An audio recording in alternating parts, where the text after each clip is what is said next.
For example, the one thing that we talked about for a while was self-harm, and I would have a lot of flashbacks of self-harm and get really triggered about that. And the one thing that I had to understand, and the one thing that I think took quite a bit for me to understand, just like a whole process of psychologically listening and being open and getting glimpses, was why I was choosing to self-harm.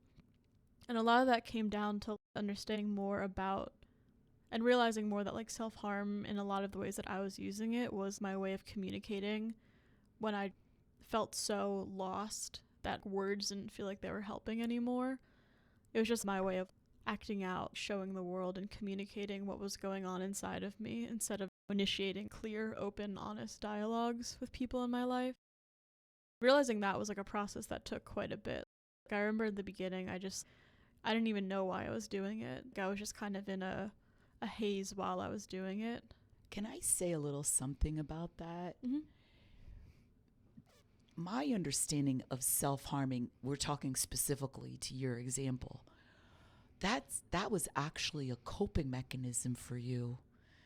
That's my understanding right now. You would, honestly, the word terrorized is a really good word to describe it. You would feel so terrorized inside. This was a coping mechanism that made sense to you.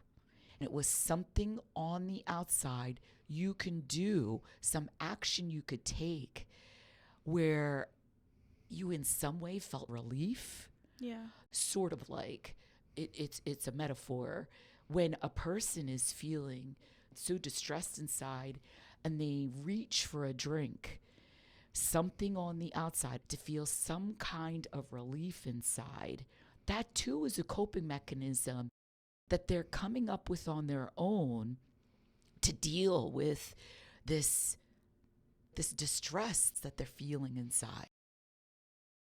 Having a lot of understanding about how to use my mind consciously, I would listen with an open mind while you were talking about this. I did not go into judgment. I just keep using my mind to understand, to realize what is going on here. Because the point is understanding the source. The source for you. Not something in a textbook, not something I heard from somebody else, not something I believe, but the source inside of you, why you're doing this behavior. And so it was talking about it, peeling back the layers. And over time, my understanding kept growing. I kept having realizations, and then I would convey that to you. And a person really can feel when someone's talking to them from innate wisdom. There's a feeling about it that reverberated inside of you over time. You listened more and more to innate wisdom. You had your realizations about it. And there was a lot of healing that was happening. Yeah. To the point where these new levels of consciousness you cultivated and experienced inside, this is something in the distant past for you. This is another powerful thing about memory that we're talking about right now. When we do healing at the source, with the way our operating system is designed, the way nature designed it, and we use our operating system consciously, we do such incredible levels of healing inside that thing that terrorized us in the past, we have a whole different relationship with it, but a healthy relationship with it. Could you talk more about how that has, number one, how long ago was it you thought about self-harming, you actually self-harm, and your relationship now inside your head with self-harming? Yeah, it's been over a year, I think, since I last like physically did anything. Well over a year. It's been also probably a year since I've like seriously thought about it as well. I can't remember anything in recent memory where I was genuinely thinking about it or having it like pop up in my head. Yeah, now I feel like when things do happen in my life, you were saying like in the past, self-harm was my way of coping with a lot going on. When I felt like I was on really shaky ground and there was like nothing I could do, like I felt hopeless in a lot of ways. But now when things happen, I'm struggling with a class or I get rejected from a job or something like that, now I just feel a lot more resilient inside. I feel a lot more open to experiencing whatever's going on and doing what makes sense. to take steps after that happens. I just feel a lot more like independent psychologically. Like, I don't need to depend on coping mechanisms or anything to feel better. And even now, it's not like I'm repressing the memory of self-harming anymore.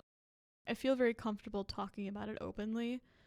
And I think that all just like shows just how much of a healthier relationship I have with self-harming. It's still a thing. Like I know it's happened for me. I've accepted it. I've understood a lot about what was going on there. But now I can talk about it and not feel like I'm going into an old place of dread and insecurity and fear and revisiting the emotions that I experienced while I was doing it. Welcome. So glad you joined us. This is Got Your Back podcast, all things mental health from leading edge mental health facts. Well, we're nearing the end of our anxiety series. Our next series is a relationship series, so you want to keep listening. Today, we have a really special episode of Judgment Part 2. I'm your host, Faith Escudero, licensed mental health counselor, licensed school psychologist, licensed special ed teacher, and elementary ed teacher. And I am your junior host, Ellie. I'm currently finishing up my 5th year at Northeastern University, and I've been an active client of mental health counseling for 2 years now.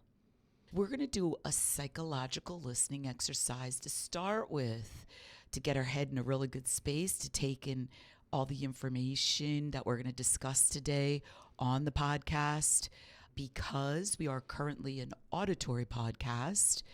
To stay within the licensing realm, we're going to be using biological listening, our ability to listen to physical sounds through our biological auditory equipment. And we're going to be practicing psychological listening while we are hearing these physical sounds. That means we're going to be observing and noticing rather than thinking as we're hearing these physical sounds with our biological equipment. Let's begin. Just observe and notice the physical sound.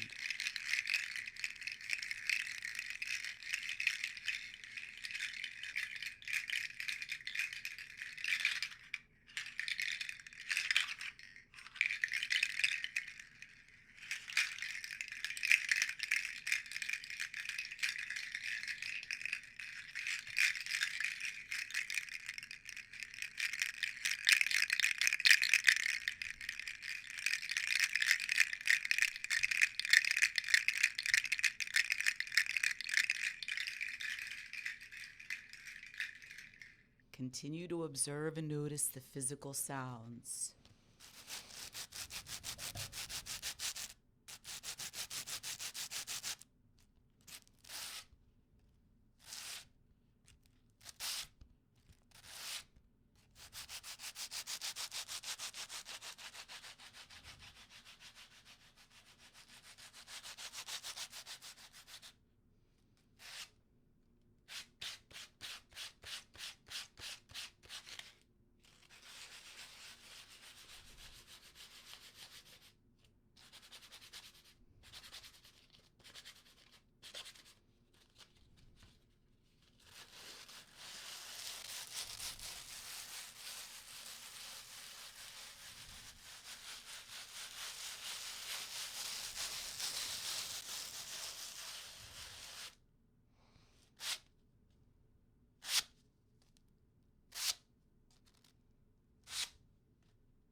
Observe and notice the physical sounds.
What does it feel like inside right now?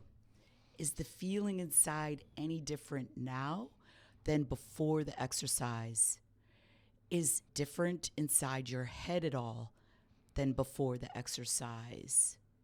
Ellie, do you feel any different inside than before the exercise compared to now? I definitely feel a lot clearer in my head. I feel a lot more aware of what's around me. Everything feels a lot more vivid because I'm not experiencing a lot of cloudiness or thoughts in my head. I've let those go, and now I just feel like I'm experiencing the world from a very calm, very open space. Well, when I look at you, I can see how more alert you are in your eyes. When I look at you, I can see a distinct difference. The thing that was kind of coming through for me a little bit after that exercise, when I was reflecting on where I was before it and where I am after, the thing that was really sticking out to me was how much more resilient I've become towards sensory experiences through this understanding and learning and practicing of psychological listening. In the past, I would have considered myself to be sensory sensitive. Especially loud noises have been a thing that I was always very scared of in the past. And I've developed this idea, I had it in the past, that I am just afraid of loud noises. I don't like loud noises, and so I would be really afraid of them. If I would go out somewhere, if a loud noise was happening or there was a loud band playing, I would let it sway my mood a lot. But I feel like learning about psychological listening and just this idea of just observing the noise, not having any thoughts or feelings or reactions toward the noise, experience it very openly, empowered me to just be able to enjoy my day-to-day life and live in a much more grounded feeling, since sounds are out of my control. The things that I experience are out of my control. I'm a lot more present or able to be present and resilient through changes in whatever's going on around me. That is a great example of picking up the power called thought and drawing conclusions or making judgments about why am I having this experience right now? In the case of a reaction to a loud sound, to immediately pick up the power called thought, metaphorical, magical paintbrush inside, and to immediately draw a conclusion, make an assumption, create a belief. Oh, because I had that emotional reaction, I'm sensory sensitive. And then all of a sudden, it becomes this mindset or defining characteristic about oneself. Instead, one could just go into psychological listening and reflecting the way our mind is designed to reflect and realize, experience a leap of consciousness from innate wisdom, universal facts, why I had that emotional reaction, which is understanding the underlying reason, the objective facts, why I had that emotional reaction. Then it's understanding yourself from facts. It's having a clear sense of self from facts versus using this power called thought to make up subjective things about ourself, judgments about ourself that are in fact false. Because unless it's an objective level of understanding, is technically fiction. And so this is where we can go around believing these things about ourselves when they're simply not true. And so by being exposed to psychological listening, to practicing psychological listening, to understanding psychological listening at greater levels of consciousness, you're actually uncovering your ability to be resilient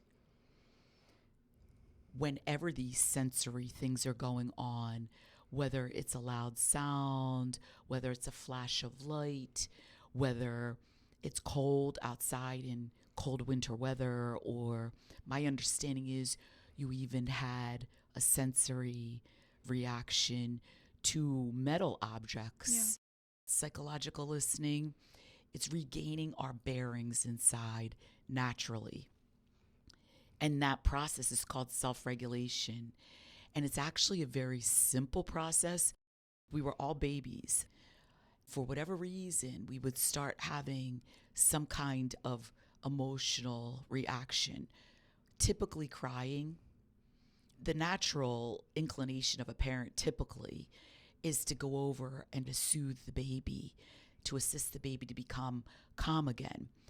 And with a lower level of understanding, we can think the outside, the parent picking up the baby, the parent talking to the baby, is actually the stimulus for the baby calming down, because you'll see as moments pass, the baby will stop crying, the baby will start cooing. Those are all behaviors suggesting that the baby is going into a resilient state, a calm state. And with a lower level of psychological awareness, we can think the outside is making that happen inside the baby. But it's actually the baby deciding to psychologically listen to the parent talking to them, to the parent picking them up, to the parent rocking them. And so it's the baby consciously using their mind that they ground and become calm and quiet inside. With more understanding of the invisible, what's going on inside, about the operating system, how we're using it, we come to understand things that are invisible to our eyes, we're experiencing or is going on in lifetime, in a relationship with another human being, with ourself. Psychological listening is an essential skill to understand, and for a lot of reasons, it's a capability that is a beginning capability to a lot of our other sophisticated psychological abilities inside, such as experiencing realizations. And realizations is a super important to allow, to experience, to see a situation from objective facts, to experience inside universal facts. They actually come through from innate wisdom. And to be able to more easily, more consistently allow oneself to experience realizations, an important piece of that can be psychologically listening in live time. What we're going to talk about today, part 2 of things out of our control, where we can do a lot of innocent judgments about it when that's not in our best interest, when there's more conscious ways of using our operating system so we realize more of the facts of what's going on. When we make decisions from that level of understanding, we're heading in a healthy, conscious direction with navigating that situation, with understanding that situation, with cultivating healthy relationships in our life, or more important outcomes at work or in school while we're studying. Our last episode was talking about the biological, using our mind more consciously instead of seeing it from judgment. Today, we're going to go to the psychological, the invisible inside, and seeing it more from universal facts, knowledge, realizations, rather than judgments, assumptions, beliefs, an intellectual understanding. Place to begin is, have you ever felt when doing math or being in math classes, you were dumb, or you were just never going to get it, or you didn't have that capability to understand it? Or with reading or writing, was it really tough for you to learn to read? You just found yourself staying away from books because difficult to learn how to read? We're going to be talking about why we experienced those things in elementary school, middle school, high school, or even in college. What we're going to be talking about is new science in respect to learning styles. When we are talking about our brain is biology that was constructed by nature. What it does is it creates certain capabilities as far as learning goes. While we're using our whole brain to learn, we can actually have learning styles where the phrases where we're more left brain dominated or we're more right brain dominated. Without understanding this knowledge, that's where we can think this student is impossible to teach reading, or this student needs to be working harder, or I hate school and I hate math, or I'm really stupid when it comes to learning math. When we are born with a brain that is more right brain dominated with our learning style, that's when we have visual spatial skills. And that's when we can read maps and they make sense to us, or we read visual diagrams and it makes sense, or math just comes to us just naturally, or understanding science, chemistry, the element tables. It just comes to us naturally, but yet we can struggle with aspects of reading, writing, or grammar, or organizing our writing, or with phonetics or spelling. When we have a more left brain dominated learning style, that's when you see a child at a young age becomes these voracious readers. All of a sudden, they're picking up books that are more dense or have higher vocabulary because language just becomes so natural to them. Yet they could really struggle in the area of math. Not necessarily, but it's something that could happen. So we're going to be talking about learning styles, what comes naturally to us because of the way our brain is built, our biology is built. It's just these natural capabilities that we have inside. Ellie, I pointed out to you sometimes when speaking with you or working with you, because I have a school psychology background, it would become clear that you had a particular learning style.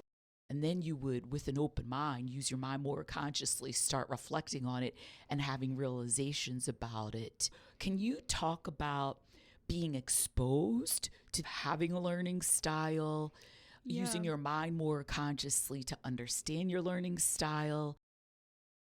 I'll just start by saying, for all of my life, I definitely had a mindset around STEM, engineering. My family was very focused on making sure that everyone was an engineer, and an engineer is the best thing you can be. And so I grew up with a mindset about engineering being the thing that I would pursue, and that would be the thing that I would take into my career. And so I would take a lot of math classes, and in college I majored in engineering. And I always struggled a lot with it from a less conscious place, just like, whatever, I'm stupid, I just don't understand this. This is just how my life is going to be.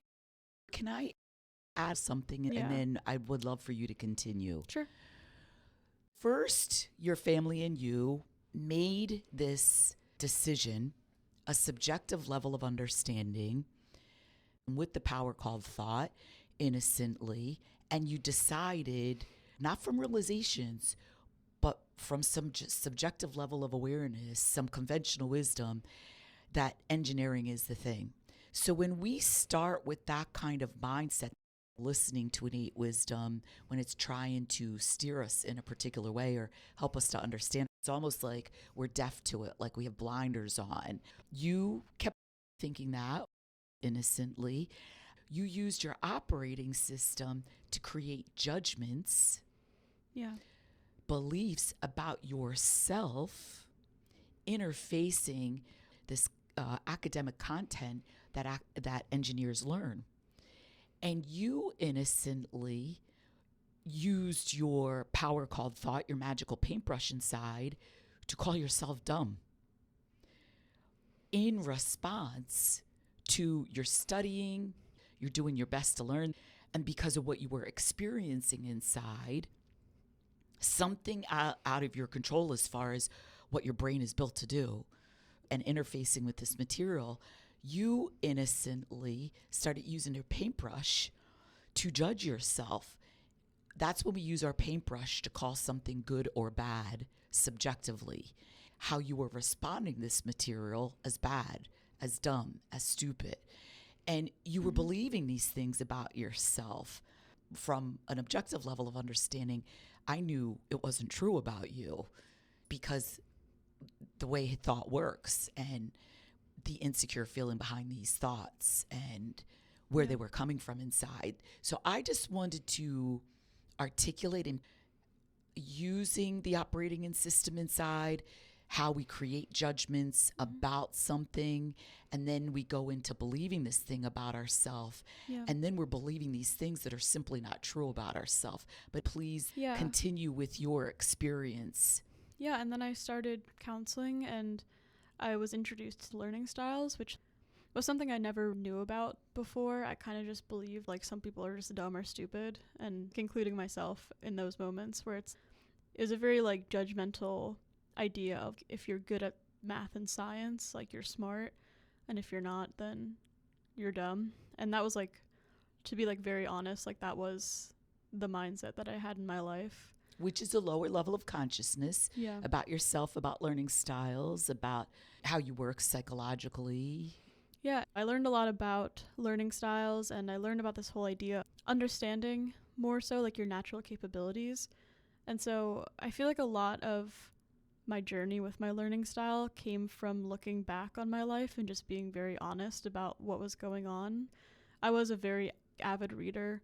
I was always very interested in reading. I would spend like all of my free time reading or writing or doing something in the literary arts.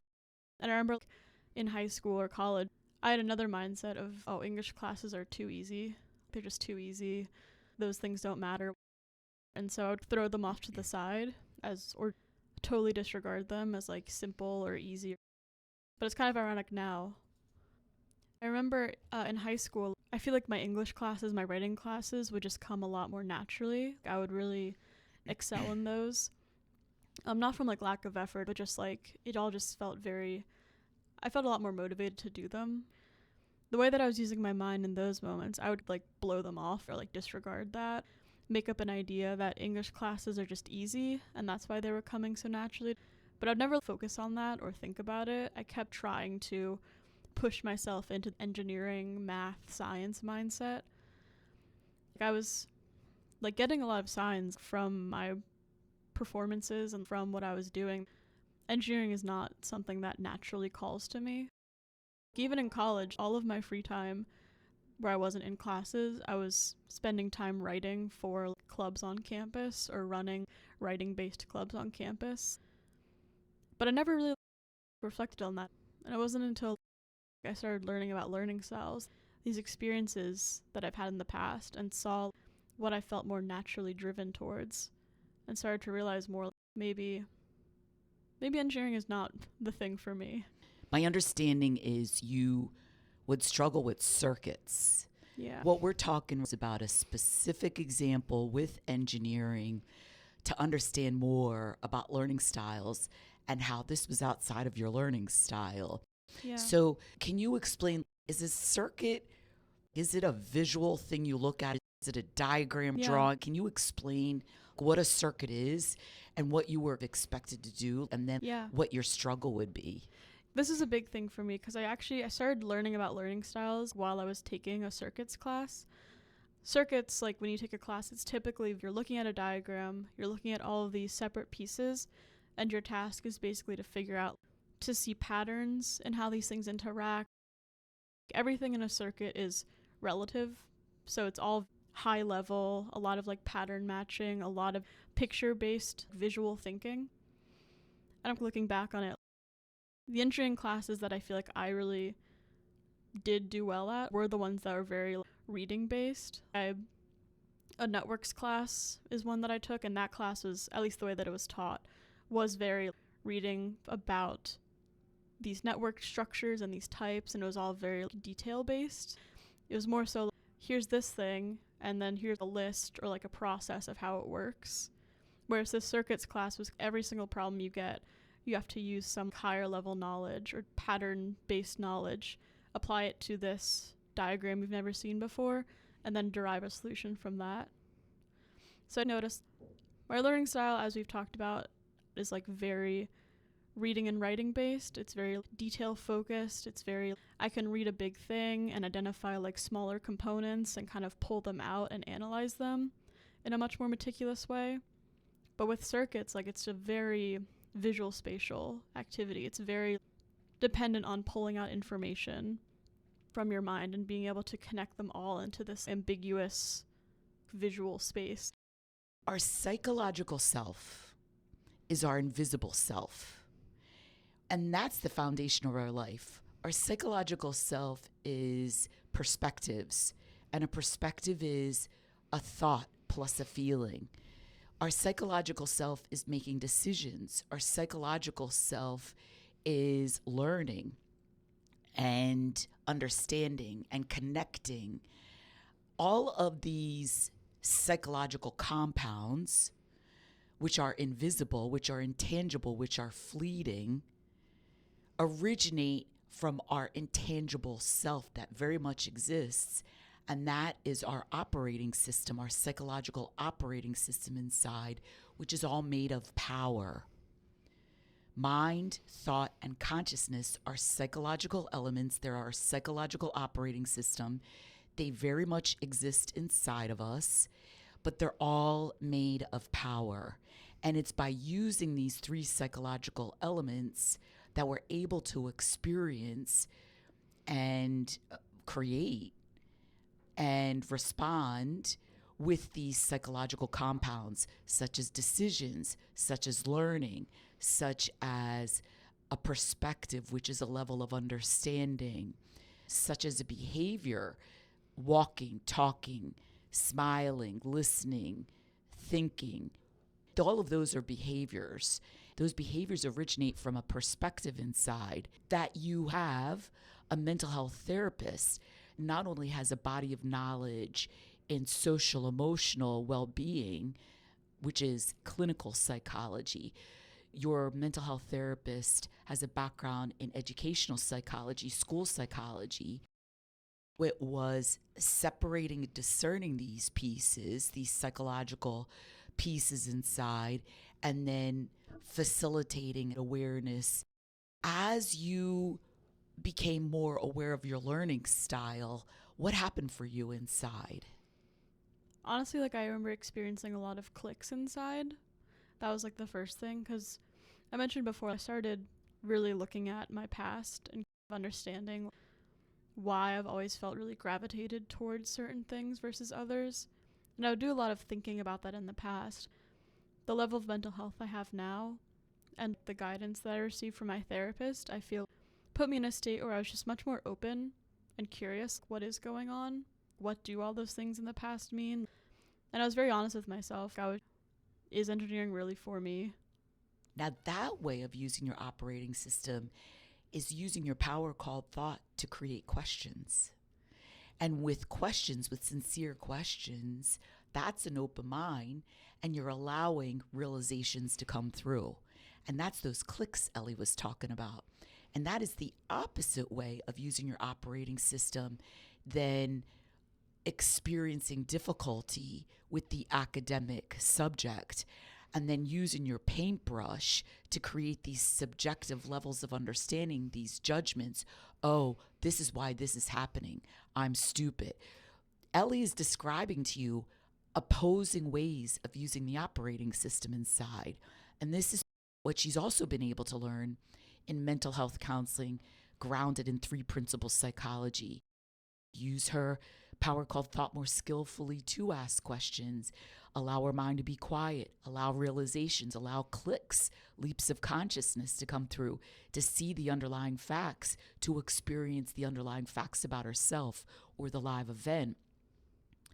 You also had clicks about a very basic part of yourself, and that is how you were biologically built in respect to learning. There's other things to learn about learning. This is only one aspect of learning, a learning style. So for her to start understanding, oh, my brain was built more for language. Like that's more a natural capability that I have. Oh, now I understand. She was dismissing her ability to learn all she learned in those English classes in high school. With more consciously using it, she could have realized, oh, I'm really gifted at this, or she could have been excelled more within those English classes. It's liberating to understand more how you work inside, and then you understand more the direction to go in your life, not this arbitrary made up idea, engineering is the right thing for me. Instead, it's understanding there's some direction for you to go in where you really utilize your writing and your reading and your language and your speaking Yeah. capabilities in which you really excel. Yeah. Yes? No? Yeah, I do feel like it was also liberating, just another mindset that I noticed I've had shift. I used to be very judgmental about classes I struggled with too. Like, I would say things, I hate circuits. And I feel like this is also a conventional wisdom thing of saying I hate math or I hate whatever subject.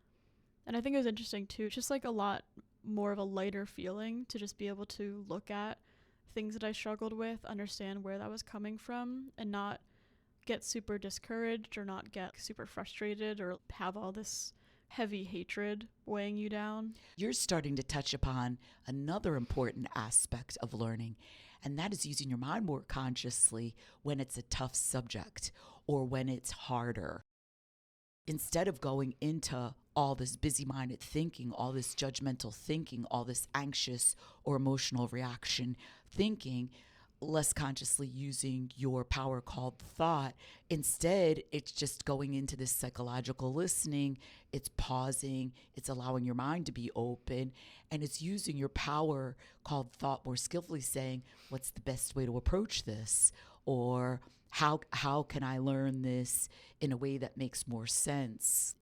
It is being wiser, more conscious, gentler on yourself, how to use your operating system and how to approach the task at hand. And in the end, you learn more. Number one, you learn to be more resilient, but you actually learn more about the content. You learn more about yourself and how to approach these harder tasks. Could you elaborate on this, please? Yeah, for sure. I do have an example from when I was taking my circuits class where at one point it just made sense for me to seek out a tutor for the class. And this was right around when we were learning about learning styles. And I was realizing like how much my brain functions very list-based way, very process-based. And so I communicated that with my tutor. I was just straight up with him. I'm going to need more than a diagram and you drawing over it and brushing over stuff. This is the power of self-awareness from realizations.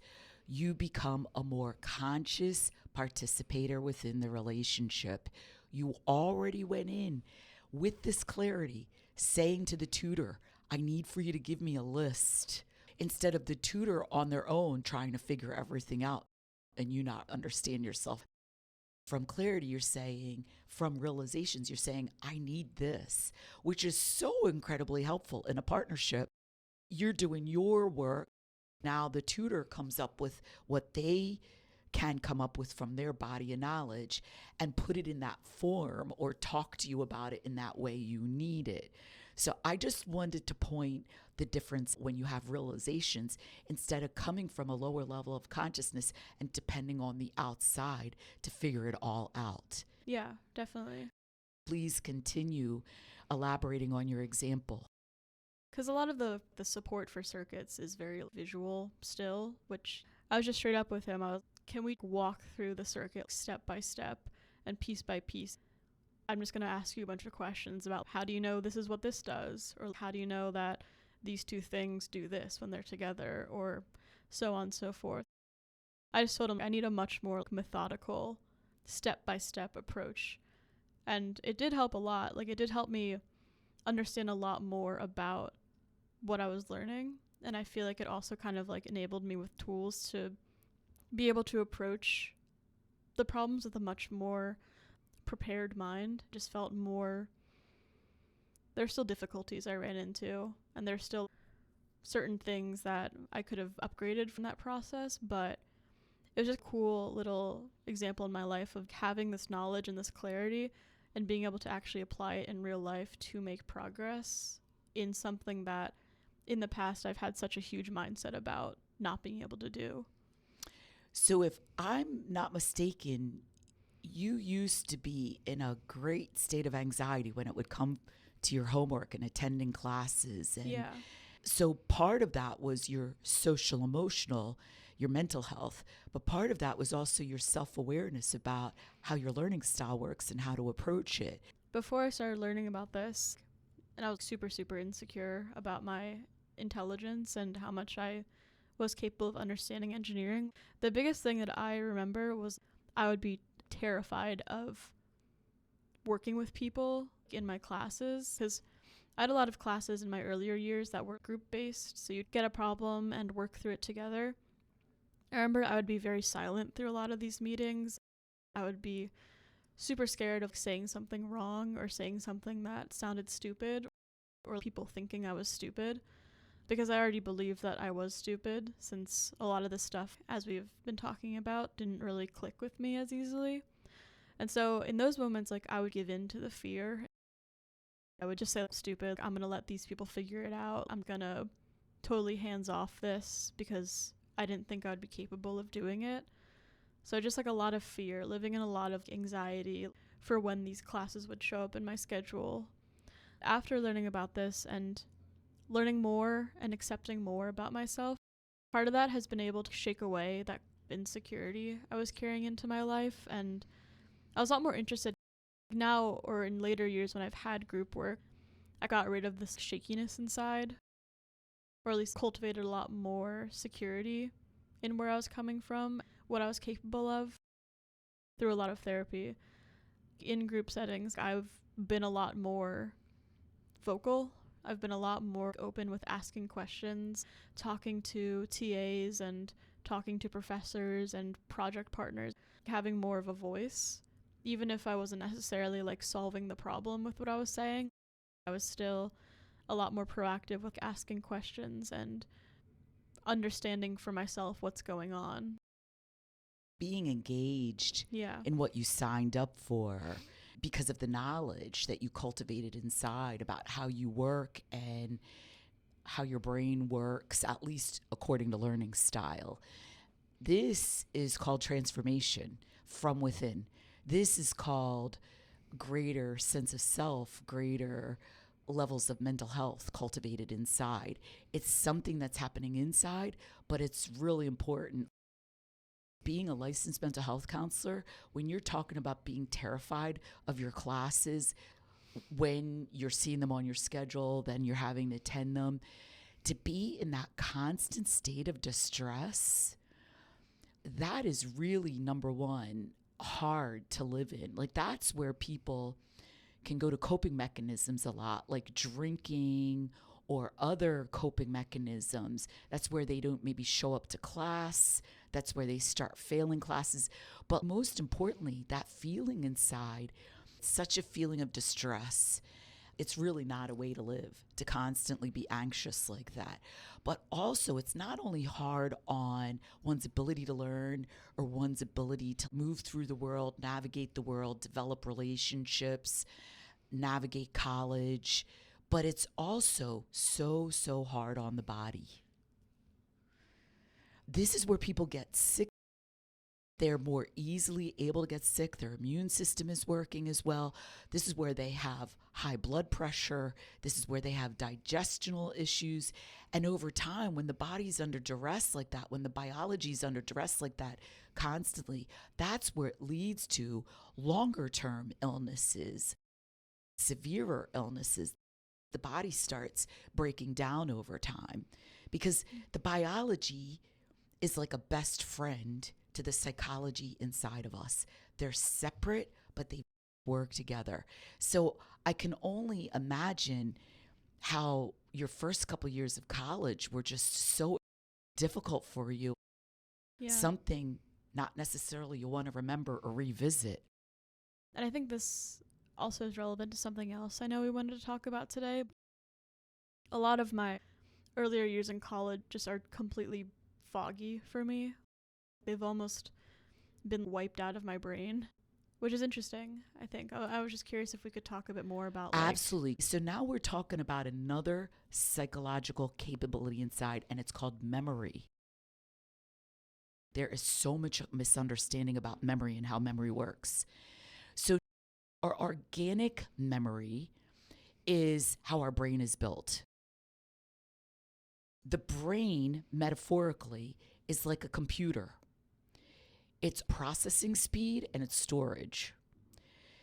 Our higher level abilities, psychological, come from the mind and how to use the mind consciously. When we're talking our biological self in relation to psychological capabilities, we're talking basically about memory, our ability to store experiences. And there's so many different aspects to understand just about that. And then we're also talking about how fast the processor is inside. Technically, in the world of psychology, that's when you're using the word intelligence. And intelligence, another word for it is smart. That is only one aspect of our ability to learn, our ability to take in information. For example, we can have an associative memory, or we can have a direct recall memory. This is all how our brain is built. It is a capability inside. When you're academically doing things, or even you're learning how to change a tire or change oil, when you're learning those things, when I'm talking about memory, or I'm talking about how fast your processing speed is, those are discrete aspects as far as your ability to learn that. You're capable of much more. You can be in a place and you can smell a smell. And then all of a sudden, it's metaphorically, it's like a little disc stored in your fancy computer called your brain emerges. In the now, you're experiencing this recorded idea called a memory in live time about something that happened in the past that has that related smell. That's called an associative memory. Or you're talking about something and you recall that exact thing that happened in the past. That's called recall memory. The way our brain is built, we have different types of memory and we remember in different ways. There's the way your brain is built when you are learning something. There's also the state of your mind and your level of mental health that affects your memory. When you hear of people that have gone through traumatic experiences, until that psychological trauma is healed, that relationship to that event that happened in your life, like you said, you'll experience a fogginess or you won't recall it. Yeah. It's not available to you. Can we talk a little bit about what trauma means in this case? Really good question. It's something you've been through, like domestic violence, being aggressively, physically treated by a partner, by a spouse. When you're going through it, what you're experiencing on the inside with less awareness of how to use your mind or what we would do inside at lower levels of consciousness, we would go through such a distressing state as far as the thoughts go through our head or as far as the feelings we live in. You hear about soldiers being in war, or you hear about people being in war zones. Basically, their life is threatened. They've either seen people get killed or physically harmed. Until we do the work using our operating system consciously, they are areas in our life that they become psychological burdens to us. It's like carrying weights inside. We become less emotionally or intellectually available in current time. But here's the good news. With this leading edge science, we are uncovering more about the operating system inside and how it's built and how to use it to heal from those circumstances. You can even speak to some of that, Ellie, how you were guided in therapy, how you were facilitated to use your mind more consciously so that you could use your operating system the way nature designed to experience this healing at the source of your trauma. To go back to what we were talking about, when that trauma is healed, at greater and greater levels, because it's in levels. It just doesn't happen all at once. You get glimpses, big ones, small ones. That's the mystery of the live moment and allowing innate wisdom come through. It's mysterious, your healing journey or what you're going to experience. It's all good. It's worth it. Having a realization, you feel alive again. You feel restored. You feel grounded. When we heal those things, we have all this emotional accessibility from the past and current time. That's where we have more access to memory. What we've been innocently doing with our operating system is we've been creating all these judgments and assumptions that has to do with age or dementia. When we're being asked to recall something, especially I've given a lot of psychological intelligence tests. There's a lot of components to memory from universal facts. So it's important to listen to the feeling inside and understand when you're using your operating system to create innocent judgments about yourself or someone else as far as their ability to remember or their level of functioning as far as memory goes. Another thing is the way you were using your mind and the level you were functioning at. That fogginess or low moods was how you were taking care of yourself, whether you were getting enough sleep, what you were putting into your body, and also all the anxiety you were experiencing. Fogginess you've been experiencing, which meant less accessibility to your memory or your natural cognitive capabilities, was coming from your level of mental health. From that was how anxious you were all the time. Anxiety, it's like a metaphorical shield, access to those true capabilities in live time. And that's one of the things you've been learning is not only healing some of those experiences, but also having realizations where you can go into those experiences more calm, more grounded, more healed. You don't experience as much fogginess in current time. So you have much more access to your true capability to remember and all these other psychological capabilities you have inside. There's a lot to understand, way more than just age. As far as memory goes, we need to be much more careful in throwing around that word dementia, to be more prudent and wise, to have an open more mind. Why is this happening? Why am I struggling to remember this? How do I go about remembering this? What do I need to understand and do so I have more access to memory?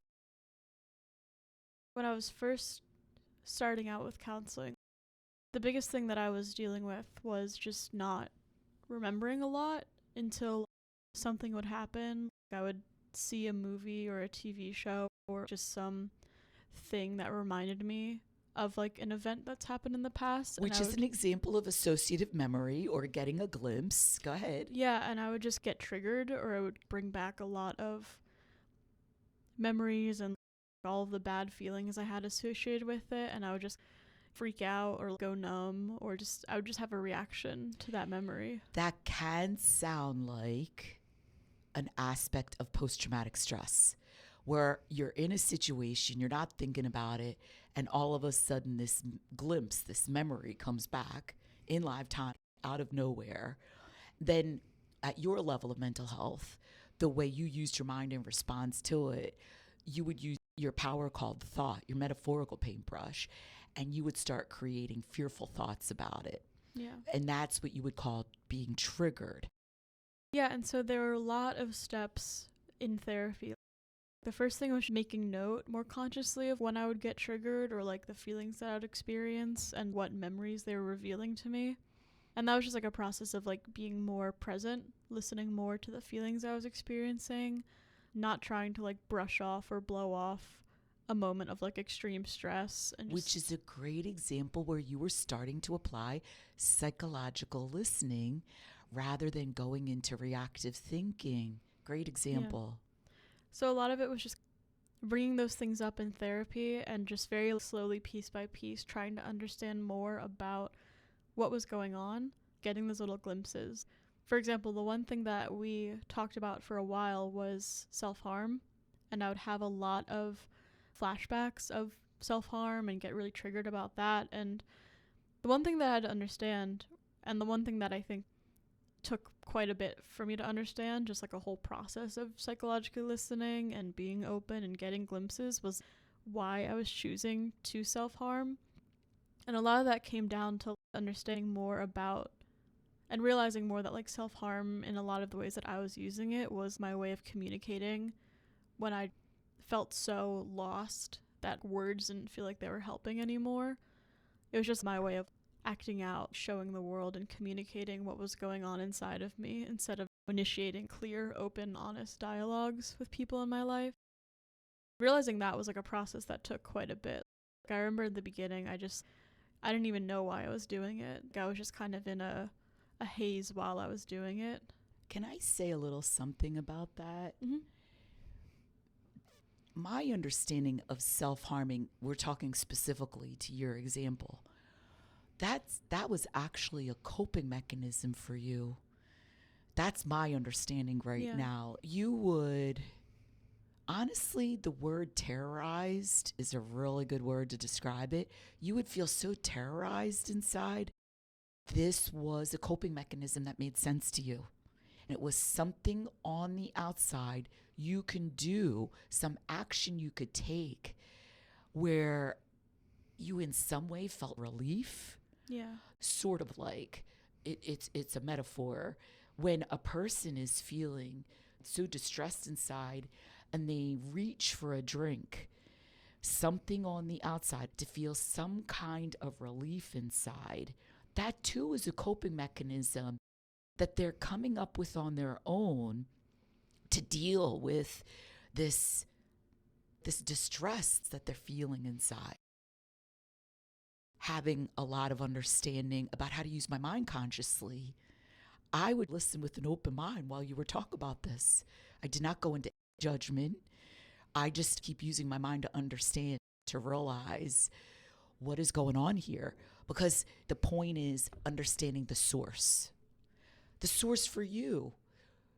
Not something in a textbook, not something I heard from somebody else, not something I believe, but the source inside of you, why you're doing this behavior.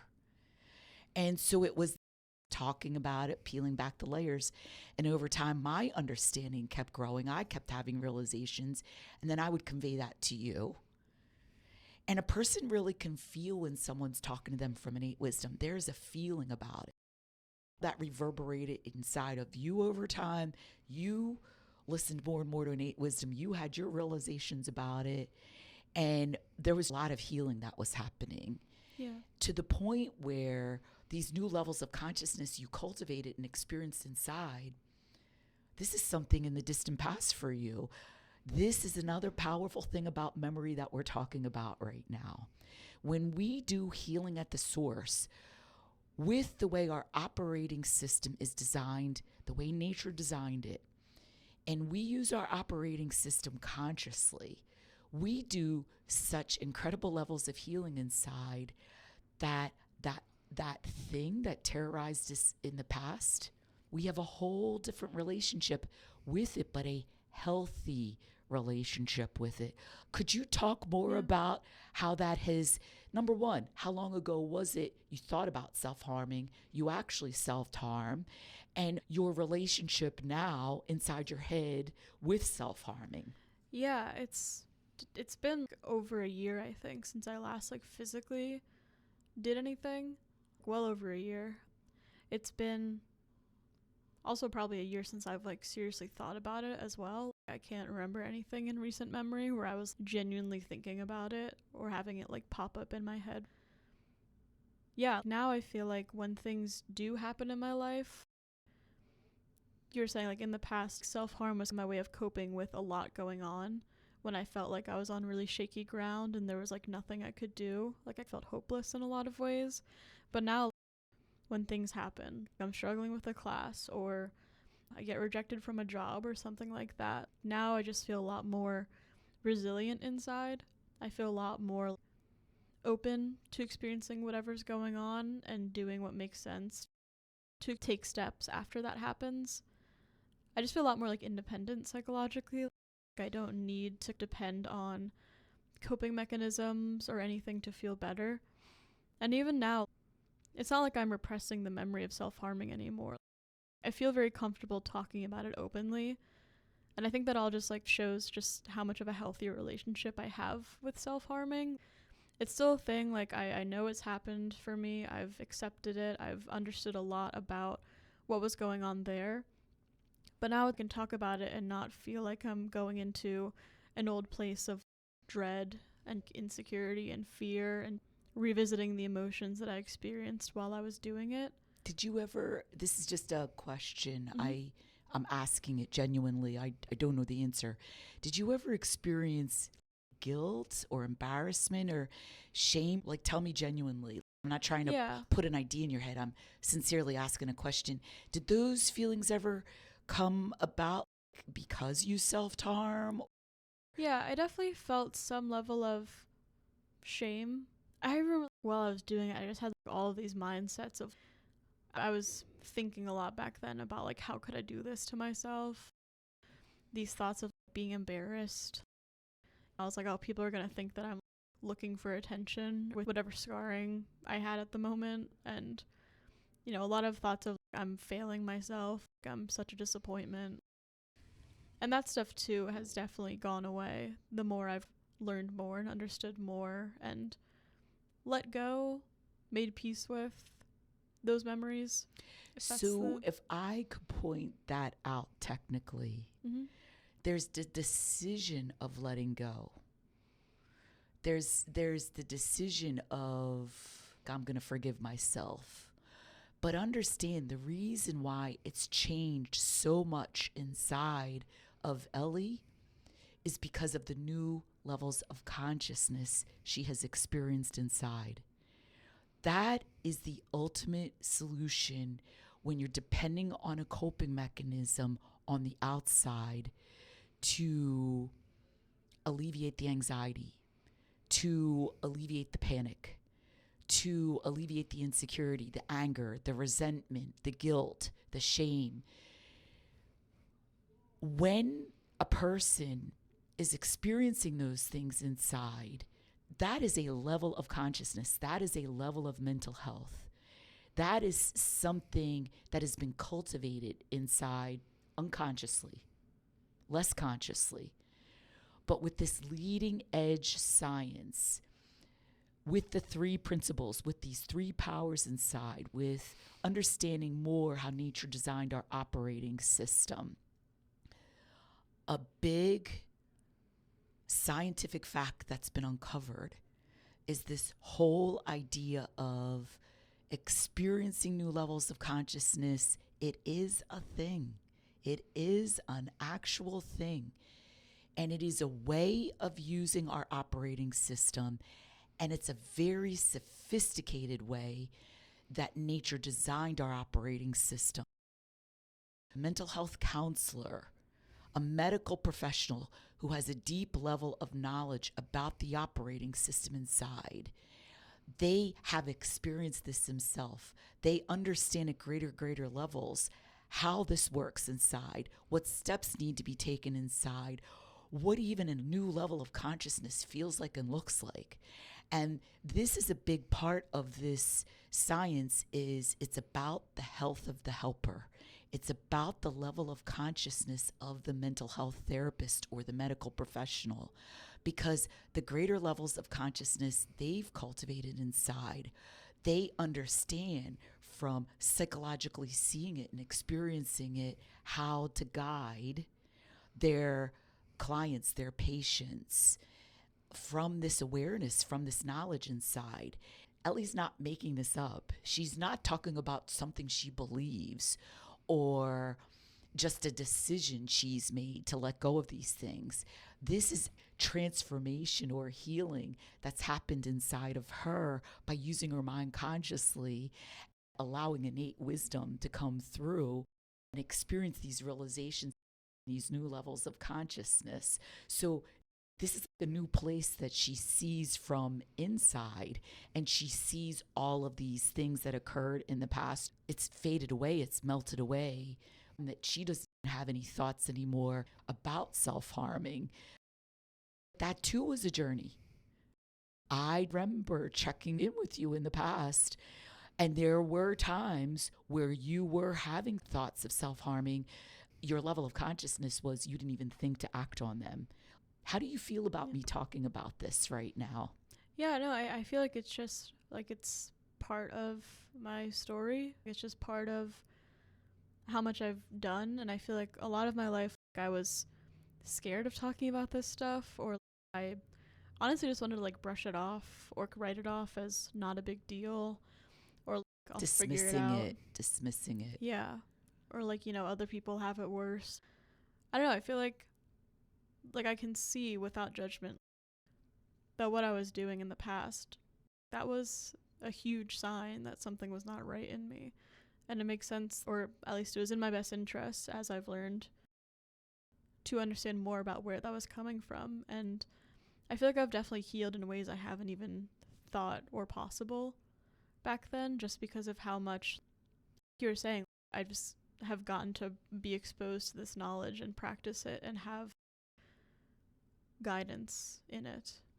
I'd like to point out at least another essential part to understand about our psychological capabilities or our psychological self inside. Human beings have free will. And human beings also have this power inside, this operating system inside. It is with free will and with this operating system that we make decisions every single moment. And some of the basic decisions we make is how we're going to use our operating system, or what we're going to believe, or how we're going to respond when we're creating things with our operating system and experiencing things inside. So another essential aspect of understanding our psychological self is decisions. The decisions are powerful, and it is a way of using our power. And this is also part of this leading edge science that it became very apparent to me to learn more and more about conscious decision making versus habitual decision making, or conventional wisdom to decision making, or decision making from the personal. And it has been in the moments that I've had the honor and privilege to guide Ellie to understand more about conscious decision making, and then what she decided with her operating system, whether to learn it, whether to realize what I was talking about, and then her applying it, her free will, her choice when she applied it. So many of these moments when she made more conscious decisions that has led her psychologically independently, physically independently, to the place where she is now, which you can't predict this. It's not even worth your energy to predict or guess. Like, this is all part of being present and being open and allowing yourself to see, how does this work and where does this go? It's also been my curiosity around conscious decision making or lack of conscious decision making. I would see that would be pivotal moments in my life, in working with my clients, in my family's life, in the people around me. I would see how that would make a difference. And it just became an area that I consciously chose to dig into as a scientist of the mind, as a scientist of our psychological self. It's Ellie choosing to understand this and apply this at greater levels of awareness that's also led to her being at where she's at right now. And this is all invisible. It is a thing happening in live time, and we can talk about it in greater length in future podcasts. But could you talk about making more conscious decisions and how that's led to you experiencing this healing and living at greater levels of consciousness? Yeah, I remember it's kind of interesting. The thing that was going through my head while you were talking about how all this is invisible, how different I am to who I was 2 years ago, and how much Because, like, when I started therapy, I remember the big word that was in my head was hopelessness. Like, I just felt so lost. This was my last ditch effort. I had very little faith in therapy at that point, honestly. Like, I did not think it would work. I don't know what else to do, so I'm going to do this again. And that was like a whole process in therapy too, because I remember like I was really resistant a lot of the times. Like I had a lot of very stubborn ideas in my head about not wanting to commit time to therapy or thinking my time was better spent elsewhere. But it was a very long process of slowly understanding what was going on and what you're trying to communicate to me, Faith. And I'm not, honestly, looking back on it, I'm sure there's a lot of things that by chance or just like by kind of happen to work out in therapy. The grace of the universe, or Yeah. some people call it the grace of God. Yeah, just like the chance that I happened to find you, how different therapy could be. That is the power of innate wisdom inside. Innate wisdom led you to my services, and innate wisdom was the thing that kept you coming back, you listening to it. Because innate wisdom, that little angel inside, that intelligence that the living energy mind has, mind is a living energy. It's very sophisticated. It was mind, this living energy inside of you, and the intelligence in it, innate wisdom. But it was in those moments that you listened to innate wisdom that brought you and kept you keep coming back. Honestly, like I feel like a lot of it too was you were definitely the first provider I had that would give it to me straight. Because I remember I had a therapist before you, and it was all telehealth, and I would play Tetris during our sessions. In my head, I was like, I need to do this to stay focused. And my therapist at the time was whatever about it, but I remember our first few sessions, you would just point out, you're not paying attention right now. You're not focused right now on the appointment at all. And you would be right, and it would be the first time I got consequence for what I was doing. And I feel like that whole process of just like having a therapist that was actively involved in me as a patient, that was brand new. And I think that's part of why I was, oh, like, this is serious. This is like, I can't just get away with this. Well, and that's anyone coming from this place inside. I was coming from my authentic self. I was observing it. It was right in front of me. Not to say anything, that's brushing over something. You're not being present. That was myself psychologically listening, observing and noticing, and speaking from my authentic self. That's how you build an authentic relationship. Yeah. It's got to come from that place inside. And then I see along the way whether you're going to respond to it or not. And that lets me know, is this going to work? Or, because if we're not on solid ground, where's it going to go from there? I mean, how can we possibly heal the source of whatever's going on inside of you? I understood in the beginning, you had an attention problem. You would be in and out. Now, it was for me to uncover, using my mind consciously, why is that happening? I'm not judging you. I'm saying, as a scientist, as a doctor, there's something for me to understand. Yeah. There's facts for me to understand. And unless we understand this, you're only getting bits and pieces of what I'm saying. How is this going to work? Yeah. Right? That's where learning problems start. That's my background as a school psychologist. You need to have better focus. This is innate wisdom. This is common sense. My first job was to point out, to help you to become aware, your attention needs to be upgraded, to discover what's going on here. And so piece by piece, we would discover, we would unravel, we would work on healing the source. It was very clear to me in the beginning, I knew inside you were really in trouble. I could feel it, I could see it. And I don't often recommend medication. This is what makes sense.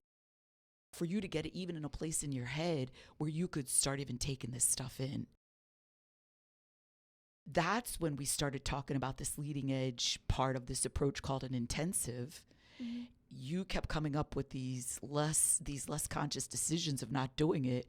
And then that's when I just put a boundary in place and said, either you're going to do this or you're not going to do this. And that's going to be whether we move forward or not. We need to get some traction here. It's either going to be meds or you do this intensive. It was making conscious decisions and knowing how to do that, setting boundaries with you. Typically, you would make these conscious decisions and be responsive to it, which, how do I know that's going to happen?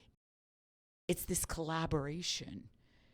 And the collaboration is my level of knowledge, myself coming from my authentic self, myself using my mind consciously to really see the source.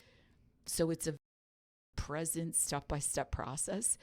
It's an honor to have been of assistance to you where you're at now, which who would have ever known?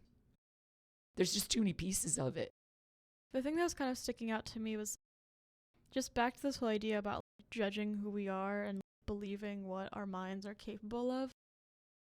The thing that stuck out to me with the attention example was I had a mindset and I believed that my brain was just built to not be able to focus on things. And that was where I was coming from with you, because that's something that my previous therapist just accepted as part of me, and it was like, okay, she's not going to be able to focus super well. But through working with you and getting honest, open feedback from you from a more conscious place, a more curious place, I realized a lot more about where that attention span was coming from. And in those days, I wasn't getting a lot of sleep, and our appointments would be early in the mornings, so it would be 9, which honestly isn't even that early. I would just be falling asleep and super busy in my head, trying to keep stay yourself awake. Yes. Yeah.